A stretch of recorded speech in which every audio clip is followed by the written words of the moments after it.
bu dee abonné go ci sunu page bi mën ngaa bës foofu ñu bind s'abonner nga bësaale cloche boobu ngir ngay mën di am sunu yeneen i notification wala saa sunu dugalee beneen vidéo bu bees. waa jërëjëf dañuy dellu si d'abord sant suñu borom julli ci yaa rasulullah mi nga xam ni moo ñu may wér-gu-yaram ak kattan ñëw fii ci grande mosquée bi pour julli korité ñëpp xam nañ nag mooy fête maanaam jeexlu koor gi mu nekk weer bu am solo weerum julli weerum jéggalante weerum ñaan weer boo xam ni dañuy jublu suñu borom ñëw fii nag julli ko moo ci profité di déwénal sama mbokk yëpp mbokk doomu Ndar yi mbokkum Sénégal ñaan leen jàmm ñaan leen wér-gu-yaram ñaan suñu borom nangu leen seen koor ak ñaan fi ñaan yëpp fii ma taxaw grande mosquée la ñëpp xam nañ ni président Macky Sall moo ko defaraat ba mu yànjee nii mu ñëw inauguré ko donc bépp doomu Ndar buy ñëw fii du julli fii boo fii dugg mbégte nga fi duggee mbégte nga fi génne ñu koy sant bu baax di ko ñaanal suñu borom gën ko taxaw dellu si nag di wax ni imam dégg ngeen xutbaam wax na ni Sénégal dafa xaw jafe dafa nekk ci jafe-jafe et que lépp lu mënti doon aussi nañ ko delloo suñu borom loolu nag dafa am solo parce que bu nekkee jullit boo demee ba jaaxle boo dellu see dem jublu suñu borom dañ la woon yoon bi ci loolu nag dafa am loo xam ni il faut que ma wax ko muy maanaam message boo xam ni ci président de la république la jublu moom la Sénégalais yi fal moom la Sénégalais yi jox confiance dama koy ñaan mission mu doxal ko nu mu ko war a doxalee comme nu ko constitution bi santé pour mu doxal ko dina ko doxalee parce que moom mooy garantir suñu liberté mooy garantir suñu sécurité mooy garantir lépp moom mooy le gardien de la constitution mooy rek constitution bi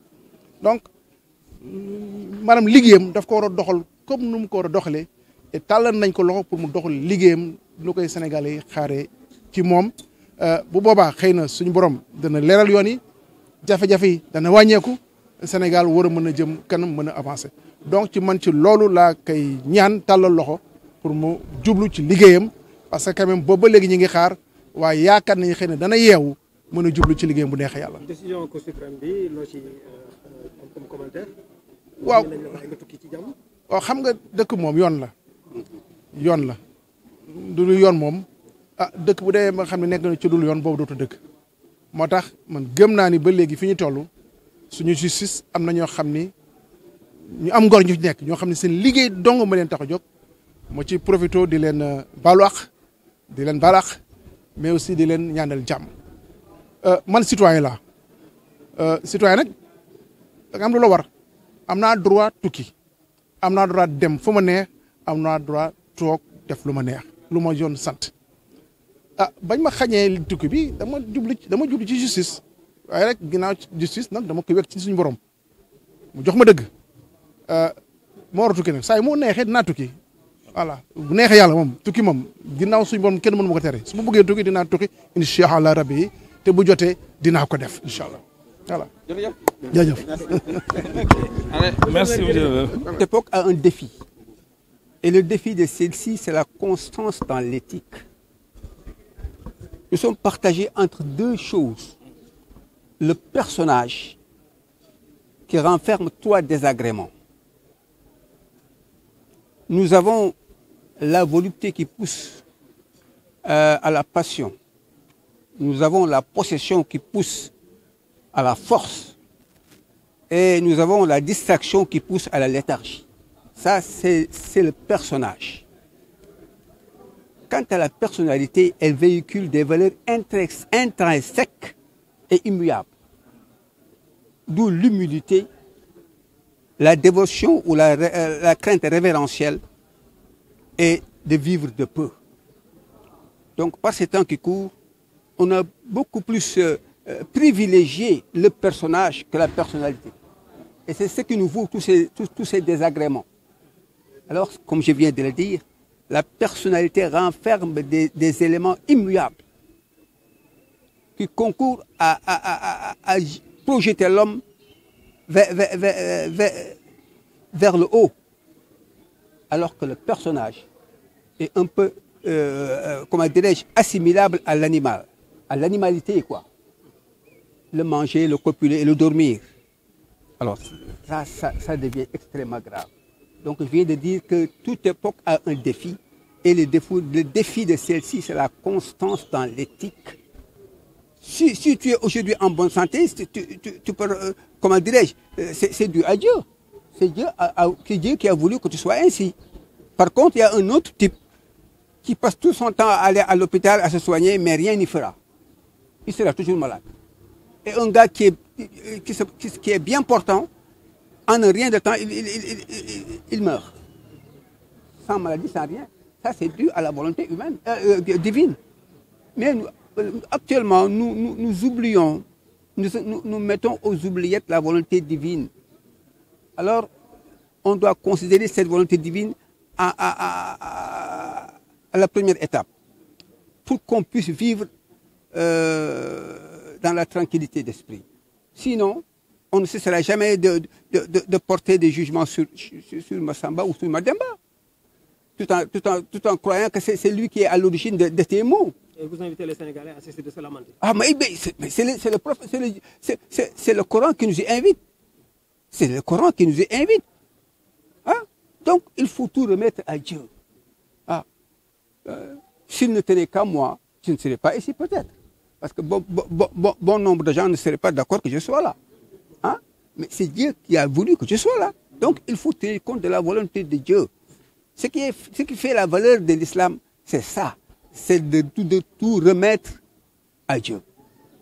Vous avez également demandé d'inviter les populations au dépassement de soi, mais également à la foi profonde. Mais sans la foi profonde, tu ne peux rien établir, mon cher. Sur quoi tu te bases pour pouvoir vivre aisément? Mais il faut qu'il y ait cette foi. Si aujourd'hui tu vis de façon... si tu vis quand même bien, c'est dû à Dieu. Si c'est le contraire, c'est dû à Dieu. C'est que de tout remettre à Dieu. On dit souvent, fais ce que doit, advienne que pourra. Ça, c'est bien dit. Fais ce que doit, advienne que pourra. Tu n'as pas à te plaindre parce qu'aujourd'hui, tu n'es pas en bonne santé. Mais c'est Dieu.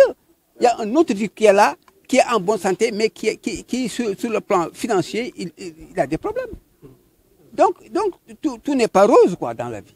Il y a toujours des manquements par-ci, il y a des... Donc, il faut tout remettre à Dieu. nga dellu si waat rek tey ci li nga bëgg a partager ak jullit ñi. waaw ak itam message bi nga xam ni moom nga. waaw xam nga delloo yëpp yàlla lu am solo la.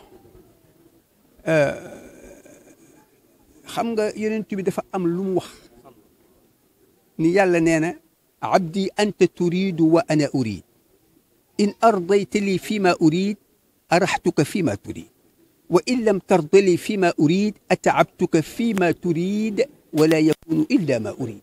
Ça c'est bien dit. C'est Dieu qui le dit si Hadith Hussein nee na nit ki dafa am loo bëgg man yàlla am na lu ma bëgg waaye yow être humain am nga loo bëgg bàyyi li nga bëgg na nga fekk si li ma ci li nga bëgg boo bëggee noppalu ak li nga bëgg. Ça c'est bien dit. Ça c'est très bien dit. On pourrait se suffire de ça. أنت تريد وأنا أريد وإن لم ترض لي فيما أريد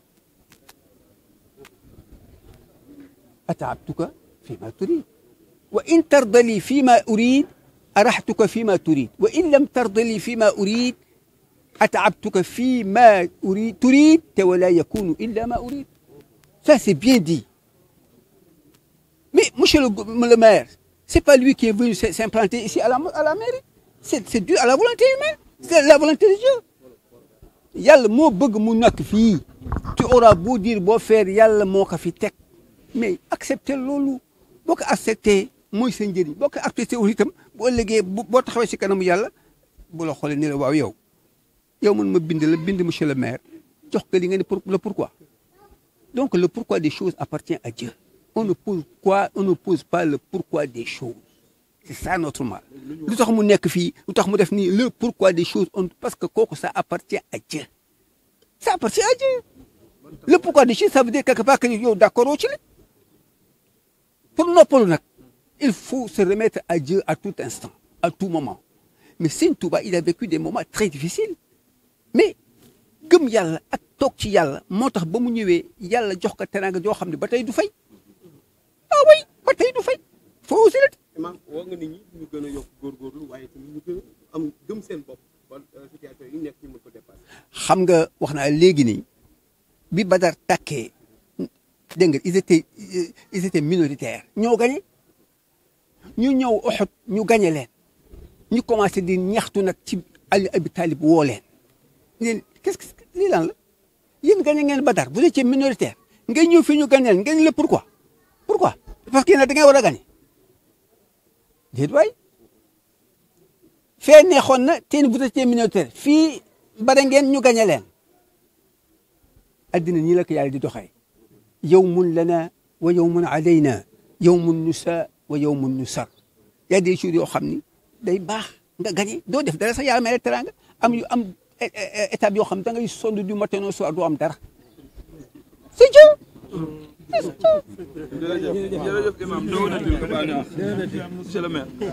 bu dee abonné go ci sunu page bi mën nga bës foofu ñu bind s'abonner nga bësaale cloche boobu ngir ngay mën di am sunu yeneeni notification wala saa sunu dugalee beneen vidéo bu bees